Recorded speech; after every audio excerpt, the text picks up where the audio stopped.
اس کے بعد شعر ہے جو بعض نسخوں میں نہیں ہے لیکن پرانے نسخوں میں موجود ہے۔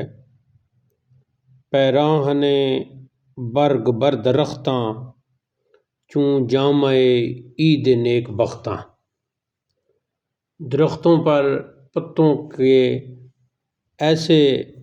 لباس ہیں، یعنی سبز پتوں کا درختوں نے گویا لباس پہن لیا ہے۔ چوں جامہ عید نیک بختاں، جیسے عید کے دن نیک بختوں کا لباس ہوتا ہے، ان کے رنگ برنگے کپڑے ہوتے ہیں۔ اول اردی، یہ اگلے دو شعر ہیں۔ بہشت ماہ جلالی، بلبل گویندا بر منابر قضباں۔ اردی بہشت مہینے کی ابتدا، اول سے مراد اس کی ابتدا۔ ماہ جلالی، جلالی مہینہ یا جلالی سال کہہ لیں کہ جلالی سال کا جو مہینہ ہے جس کا نام اردی بہشت ہے، اس کی ابتدا ہے۔ بلبل گویندا بر منابر قضباں، قضبان سے مراد شاخیں ہیں، ٹہنیاں۔ تو ٹہنیوں کے منبروں پر گانے والی بلبل یا گانے والا بلبل، یعنی چہچہانے والا بلبل، یا مؤنث بھی بولتے ہیں چہچہانے والی بلبل، یہ منظر ہے۔ برگلے سرخ از نمو افتاد لعالی، اور گلاب کے سرخ پھول پر نم کی وجہ سے موتی پڑے ہوئے ہیں، بکھرے ہوئے ہیں۔ افتادہ کا مطلب گرا ہوا، یعنی یہ جو شبنم ہوتی ہے پنجابی میں ہم اس کو پل کہتے ہیں۔ ہم چوں عرق بر ازار شاہد غضباں، یہ شاہد کہتے ہیں معشوق کو، اور ازار کہتے ہیں رخسار کو۔ جیسے ہم چوں حرف تشبیہ، جیسے معشوق کے محبوب کے رخسار پر، جیسے غصے میں آئے، غضبناک معشوق کے رخسار پر پسینہ۔ شاہد غضباں مرکب توصیفی ہے، شاہد موصوف، غضبان اس کی صفت، یعنی وہ محبوب، وہ معشوق جو غصے کی حالت میں ہو۔ اس کے بعد فرماتے ہیں شبرا ببوستان یکے از دوستان اتفاق مبیت افتاد، کہ رات کو باغ میں ایک دوست کے ساتھ رات گزارنے کا اتفاق ہوا۔ مودع خوش و خرم و درختان درہم، جگہ بہت ہی خوبصورت تھی، بہت ہی پیاری، سرسبز و شاداب۔ خرم کا لفظی معنی بھی خوش ہے، اور خوش تو یہاں مطلب خوبصورت، سرسبز و شاداب۔ و درختان درہم، اور درخت جو ہیں وہ آپس میں ایک دوسرے سے ملے ہوئے، یعنی درختوں کا ایک جھرمٹ تھا۔ بعض کتابوں میں ہے و درختان دلکش و درہم، یعنی درخت خوبصورت بھی ہیں، اور درہم یعنی آپس میں ایک دوسرے کے اندر ان کی شاخیں گھسی ہوئی ہیں، یعنی گتھم گتھا جسے کہتے ہیں، ایک جھرمٹ بنا ہوا ہے۔ تو گفتی، یعنی تو یہ کہے گا، خردہ مینا برخاکش ریختہ است، یعنی اس منظر کو سمجھنے کے لیے جب تو یہ منظر دیکھے گا تو تو یہ کہے گا کہ جیسے خردہ کا مطلب چھوٹی چیز کو کہتے ہیں، چھوٹے چھوٹے روٹی کے ٹکڑوں کو بھی خردہ کہتے ہیں۔ یہاں مراد مینا کہتے ہیں، تو مینا سے مراد شیشہ ہے، کانچ، کانچ کے ٹکڑے برخاکش ریختہ، کہ اس کی مٹی پر، نیچے زمین پر، اس کی خاک پر بکھرے ہوئے ہیں۔ ریختن کا لفظی معنی ہوتا ہے انڈیلنا، یعنی بکھرے ہوئے ہیں۔ و اکد سریا از تاکش آویختہ، اور سریا یہ جو ہیں یہ تو خاص قسم کے جو آسمان پر ستارے ہیں اکٹھے کٹے، جیسے پروین بھی کہا جاتا ہے، تو وہ ایک گچھا سا بنا ہوتا ہے، اور پنجابی میں ٹکڑیاں کہتے ہیں اس کو۔ تو سریا کا جو گچھا ہے اس کے طاق سے مطلب یہ ہے کہ یوں سمجھ لیں کہ لڑیاں سمجھ لیں کہ سریا کا جو کی لڑیاں ہیں اس کے انگور کے بیلوں کے ساتھ جو ہے نا لٹکا دی گئی ہیں، از تاکش آویختہ، اس کے انگور کے بیلوں کے ساتھ لٹکا دی گئی ہیں۔ آگے قطع ہے جس کا پہلا شعر جو ہے وہ عربی میں ہے اور دوسرے دو شعر فارسی میں ہیں۔ روضۃ ماء نہرہا سلسال، دوحۃ سجع طیرہا موزون، آں پر از لالہائے رنگا رنگ، ویں پر از میوہائے گونا گوں، بعد در سایۂ درختانش گسترانید فرش بو کلموں، کہ روضۃ ایسا باغ ہے، ماء نہرہا جس کی نہر کا پانی، یعنی ایک خوبصورت جو ہے وہ منظر نگاری یہاں کی گئی ہے، وہ باغ بالکل شاداب ہے، اور ماء نہرہا جس کی نہر کا پانی سلسالو جاری ہے، یعنی باغ ایک وادی سمجھ لیں، سیراب وادی ہے، اور اس کی ندیاں جو ہیں وہ جاری ہیں۔ دوحۃ، اور ایک درخت ہے، دوحۃ درخت کو کہتے ہیں، سجع طیرہا موزون، کہ جس کے سجع پرندوں کی آواز، پرندوں کا جو چہچہانا گانا کہہ لیں، کبوتر کی آواز، اسے کہتے ہیں سجع۔ طیر جو ہے وہ اس میں جنس ہے، مراد پرندے۔ موزون لفظی معنی ہے وزن میں، یعنی کہ مطلب یہ ہے کہ وہ بہت ہی خوبصورت اور خوشنوا ہیں، بہت ہی پیاری آواز ہے، یعنی ہرے بھرے درخت ہیں اور ان کی شاخوں پہ بہت ہی خوبصورت پرندے جو ہیں وہ گا رہے ہیں، چہچہا رہے ہیں۔ آں پر از لالہائے رنگا رنگ، اور لالا ویسے خاص پھول کو کہتے ہیں، لیکن یہاں مراد عام لے لیا گیا، یعنی پھول، اور رنگ برنگے لالوں سے کہہ لیں یا پھولوں سے کہہ لیں، وہ پر ہے، اور یہ جو ہے ویں پر از میوہائے گونا گوں،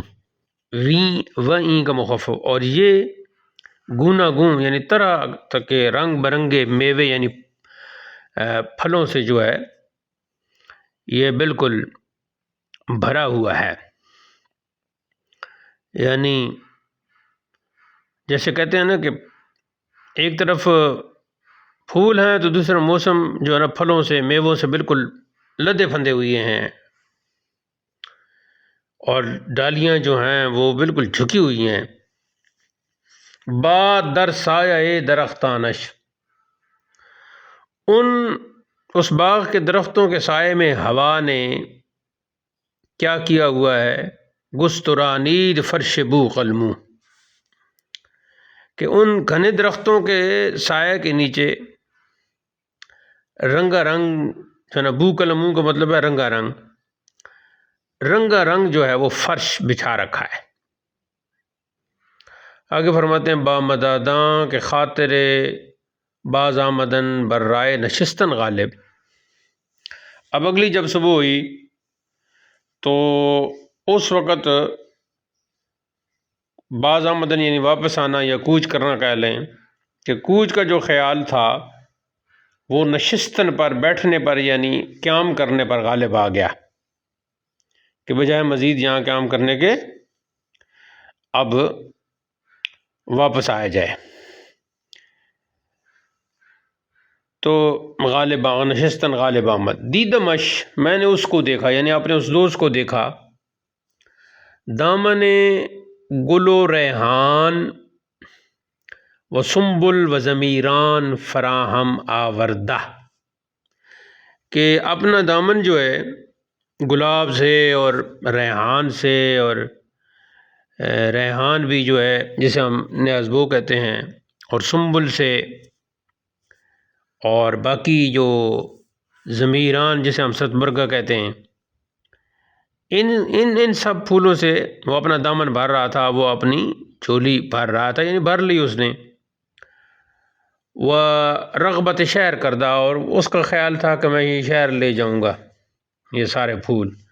باقی لوگوں کو بھی دوں گا اور دکھاؤں گا۔ گفتم میں نے کہا، گل بوستان را باغ کے پھولوں کو، چنا کے دانی جیسا کہ تم جانتے ہو، بقائے و عہد گلستان را وفائے نہ باشد، کہ جیسا کہ تم پتہ ہے پھولوں کو کوئی بقا حاصل نہیں ہوتی، یہ باقی نہیں رہتے، یہ کچھ ٹائم کے بعد مرجھا جاتے ہیں، اور یہ جو گلستان کا عہد ہے یعنی یہ جو باغ پہ دن آئے ہوئے ہیں بہار کے، یہ جو بہار کا باغ کا جو موسم ہے، باغ کا جو زمانہ، مطلب یہ ہے کہ بہار کا جو زمانہ ہے اس میں بھی کوئی وفا نہیں ہوتی۔ وہ حکما گفتان، حکما حکیم کی جمع، یہاں مراد فلسفی اور سیانہ، تو سیانے لوگوں نے کہا ہے کہ ہارچے دیر نہ پاید دل بستگی را نہ شاید، کہ جو چیز دیر تک نہ رہے یعنی ناپائیدار ہو، ناپائیدار شے جو ہے، دل بستگی را نہ شاید، وہ اس قابل نہیں ہے کہ اس کے ساتھ دل باندھا جائے، یعنی دل نہیں لگانا چاہیے، دل لگانے کے قابل نہیں ہے وہ چیز۔ گفتہ اس نے کہا، طریق چیست، پھر کیا طریقہ کار یعنی پھر کیا کرنا چاہیے؟ گفتم میں نے کہا، برائے نزہت ناظران و فسحت حاضران، میں نے ناظران جو ہے وہ فارسی طرز کی ناظر کی جمع، ناظر کا مطلب ہوتا ہے دیکھنے والا، یہاں مراد پڑھنے والا، تو پڑھنے والوں کی نزہت کے لیے، ان کی مہمانی کے لیے، ضیافت کے لیے، یعنی ان کی طبیعت کی جو ہے نا مہمانی کے لیے، وہ فسحت حاضران، اور جو حاضر ہیں ان کی فسحت کے لیے، ان کی ذہنی وسعت کے لیے، ان کی تربیت کے لیے، کتاب گلستان بشاید، ایک کتاب گلستان تصنیف کردن، کیوں نہ تصنیف کی جائے۔ وہ کیا ہوگا کہ بعد خزاں را بر ورق او دست تطاول نہ باشد، کہ خزاں کی ہوا جو ہے کہ ہاتھ جو ہیں اس کی اوراق تک نہیں بڑھ سکیں گے، یعنی اس کے اوراق جو ہیں وہ بعد خزاں کی دست برس سے، دست تطاول دست برس سے محفوظ رہیں گے۔ و گردش زمان عیش ربیع اورا بتعش خریف مبدل نہ کند، اور زمانے کی گردش یعنی جب یہ زمانہ بدلے، موسم بدلے، تو بدلتے موسم کی جو گردش ہے یعنی جو بدلتا موسم ہے وہ اس کی ربیع کی عیش یعنی اس کی جو بہار ہے، سدا بہار جو اس کے پھول ہیں، اس کو خریف کے تیج سے یعنی کہ خزاں کی ویرانی سے مبدل نہ کند، بدل نہ کر سکے، تبدیل نہ کر سکے۔ پھر یہی بات شعر میں کہی کہ بچے کار آیدت ز گل طبقے از گلستان من ببر ورکے، یہ پھولوں کا ایک طبق، ایک تھال اگر تو نے بھر بھی لیا ہے تو بچے کا رایدت، یہ تیرے کس کام آئے گا؟ از گلستان من ببر ورکے، میری گلستان سے یعنی میری کتاب سے کوئی ورق لے لے تو کوئی بات بھی ہے، مطلب جو پھولوں کا جو تھال ہے وہ تو تیرے کام نہیں آئے گا، وہ تو جیسے کہ اوپر کہا جا چکا وہ تو مرجھا جائیں گے، خشک ہو جائیں گے۔ اگر میرے گلستان سے کوئی ورق لیتا ہے تو کوئی بات بھی ہے۔ گل ہمیں پنج روز و شش باشد، پھول کیا ہیں؟ پھول بس یہی چند روزہ بہار ہے ان کی، تو 5 دن ہے 6 دن ہے یعنی چند روز ہیں۔ ویں گلستان ہمیشہ خوش باشد، اور یہ جو گلستان ہے، یہ جو باغ ہے، یہ تو ہمیشہ خوش رہے گا، لہلاتا رہے گا، یعنی کہ یہ جو میری کتاب ہے، کتاب گلستان، یہ تو سدا بہار ہے۔ آگے فرماتے ہیں حالے کہ من این حکایت بگفتم، اور بعض کتابوں میں آتا ہے حالے کہ من این حکایت بکردم، دامن گل بریخت و در دامنم آویخت، جب میں یہ بات کر رہا تھا تو اس نے اپنا وہ جو پھول، اسے گلاب کے پھولوں سے بھرا ہوا دامن تھا وہ چھوڑ دیا، وہ انڈیل دیا، مطلب ہے کہ دامن چھوڑ دیا تو وہ سارے پھول گر گئے۔ وَدَرْ دَامَنَمْ آویخت، اور میرے دامن سے لپٹ گیا۔ کیا خوبصورت یہاں حضرت نے دونوں معنی نکالے کہ مطلب جو ہی میں نے یہ بات کہی تو اس نے اپنا دامن، جتنے دامن میں جھولی میں وہ پھول تھے وہ گرا دیے اور میرا دامن تھام لیا۔ کہ الکریم اذا وعد وفا، اور کہنے لگا کہ کریم جو ہوتا ہے، جو اچھے آدمی ہوتے ہیں، شریف آدمی ہوتے ہیں، کریم جو اچھے عادتوں والے ہوتے ہیں، تو وہ جو کریم ہوتا ہے اذا وعد، جب وہ وعدہ کرتا ہے، وفا تو پھر اسے پورا بھی کرتا ہے، یعنی کریم جو ہیں وہ اپنا وعدہ پورا کرتے ہیں۔ مطلب یہ تھا کہ پھر ٹھیک ہے، آپ نے ابھی تھوڑی دیر پہلے کتاب لکھنے کی بات کی ہے گلستان نام سے، تو پھر اپنا وعدہ مکمل کریں۔ آگے فرماتے ہیں کہ فصل در ہما روز اتفاق بیاض افتاد، در حسن مباشرت و آداب محاورت، در لباسے کہ متکلمان را بکار آید و مترسلان را بلاغت بیفزاید، فی الجملہ ہنوز از گل بستان بقیت موجود بود کہ کتاب گلستان تمام شد۔ سبحان اللہ۔ فرماتے ہیں کہ اسی دن ایک فصل یعنی آداب صحبت کا جو بیان ہے، حسن معاشرت یعنی مباشرت کیسے، صحبت اور کمپنی اور ساتھ رہنا کیسے ہے، تو حسن مباشرت کہہ لیں، حسن معاشرت کہہ لیں، آداب صحبت کہہ لیں کا باب، یعنی فصل سے مراد باب ہو گیا، چیپٹر ہو گیا، اسی دن اتفاق بیاض افتاد، یعنی بیاض خالی کاغذ کو کہتے ہیں، تو یہ اس کے اوپر آ گیا، یعنی کہ مکمل ہو گیا۔ اور کس انداز سے؟ آداب محاورت، یعنی محاور بولنے کے آداب سارے اس میں آ گئے۔ کس انداز سے؟ در لباس سے کہ متکلمان را بکار آید، متکلمان فارسی طرز کی جمع ہے متکلم کی، متکلم کہتے ہیں کلام کرنے والے کو، گفتگو کرنے والے کو، یہاں مراد مقرر اور خطیب، یعنی خطیب کو بہت ہی کام آئے۔ وہ مترسلان را بلاغت بیفزاید، مترسلان فارسی طرز کی جمع ہو گئی جی مترسل کی، اور مترسل سے مراد جو ہے نا وہ ادیب ہو گیا، لکھاری، اور ادیبوں کو جو ہے ان کی بلاغت کو، ان کی فصاحت اور بلاغت کو بیفزاید، بڑھانے والی۔ فی الجملہ قصہ مختصر، ہنوز ابھی تک، از گل بستان بقیت موجود بود، کہ ابھی باغ میں سے کچھ پھول باقی تھے، یعنی اکا دکا پھول ابھی باغ میں باقی تھا، مکمل یعنی کہ ختمہ نہیں ہوا تھا موسم بہار کا، اور خزاں کی ابھی مکمل حملہ نہیں ہوا تھا، تو ابھی باغ میں اکا دکا پھول باقی تھا، کچھ نہ کچھ موجود تھا، کہ کتاب گلستان تمام شد، کہ میری کتاب گلستان مکمل ہو گئے۔ اور بعض نسخوں میں آخر میں یہ بھی لکھا ہوا ہے واللہ اعلم واحکم بالصواب، اس کا معنی ہے اور اللہ سب سے زیادہ جانتا ہے اور سب سے زیادہ درست فیصلہ فرماتا ہے۔ اس کے بعد ذکر پادشاہ زادہ ہے، یعنی شہزادہ سعد بن ابی بکر، جو اگلی نشست میں پڑھیں گے انشاءاللہ۔